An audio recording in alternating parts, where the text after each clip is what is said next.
My name's Scott Baum. I'm Lindsey's father. I'm in from Tennessee. What I'm here today to do is to appeal to everybody out there watching.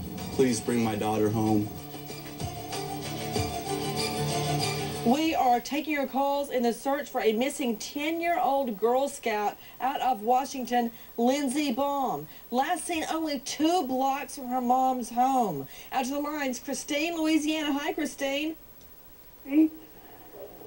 Hi, dear. What's your question? My question is, when Lindsey was swimming at these people's home, my thing is the people that allow her to swim there, they took control over her safety. And when it was time for her to go home, whether it was day or night, an adult should have been monitoring her, making sure that this child gets back home safe. That was not done. And my question is, why wasn't that done? You know what? That's a really good point. I want to go out to Melissa Baum. This is Lindsey's mother. What did the family say? Well, they feel horrible. I hold no blame to them, though. At this point, I could blame myself. I could blame them. I could spend the rest of my life putting blame. The fact is, it happens.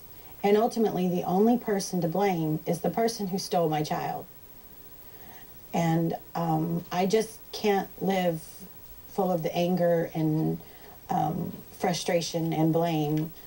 I have to get through each day, and I have to find my daughter.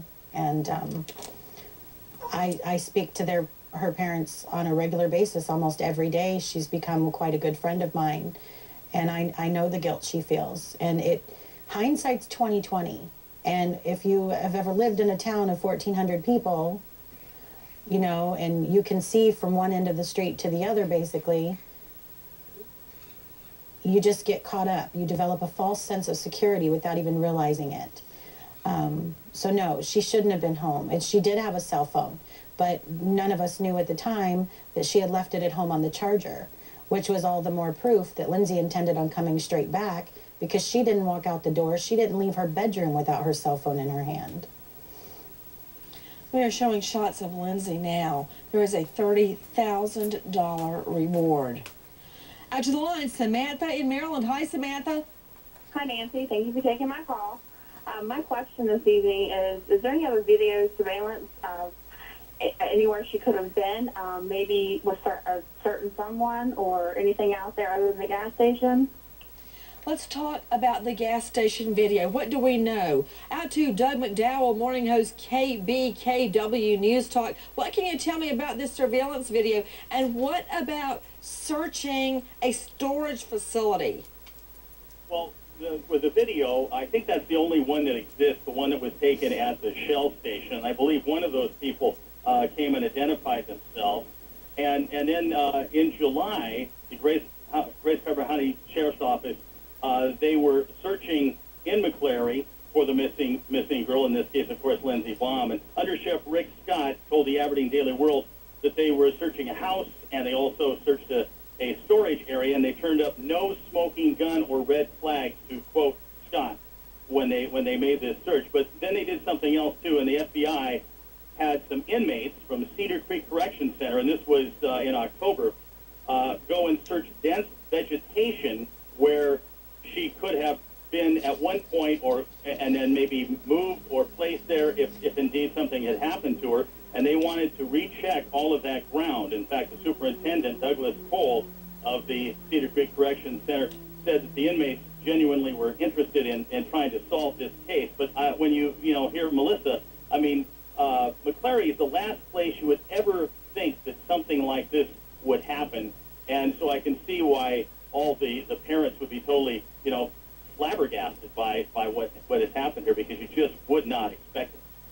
To Jen Gasaras, give me the significance of this gas station, this 7-Eleven convenience store video, and I want to talk about potential person of interest buying donuts that day. What does this video mean to me? What's the significance of buying donuts? And why was the storage facility searched, Jen Gasaras? All right, the video is significant because she would have walked by that Shell gas station on the way home. It was just released, Nancy, the surveillance video, and there were some unknown people that they were trying to find. One man stepped forward, said, I was just passing through town, but I still think they have not been able to identify some of the other people in this video. As far as the donuts, there have been 5 search warrants executed in this case, Nancy. They are fascinating to read, and I say that on a legal sense, but the donuts come from a man who voluntarily allowed people in his own law enforcement, but probable cause that he had been dealing in child porn on his computer, and he said that he had gotten donuts on the day that Lindsey Baum went missing for But the he's children. diabetic. But he's diabetic. And you got donuts for him? For the children. What children? What children? I don't know. Out to the lines. Nawasa in Kentucky. Hi, Nawasa. Hi, Nancy. I've been trying to get a hold of you for like 4 years. It Oh, is great stars. to talk Thank to you. I've got a set of twins myself, and I love seeing your pictures that you show. But this devastates me. We live in a world where we cannot trust anybody. We can't trust our neighbors. We don't know our best friends who they could turn out to be. And I'm curious to know.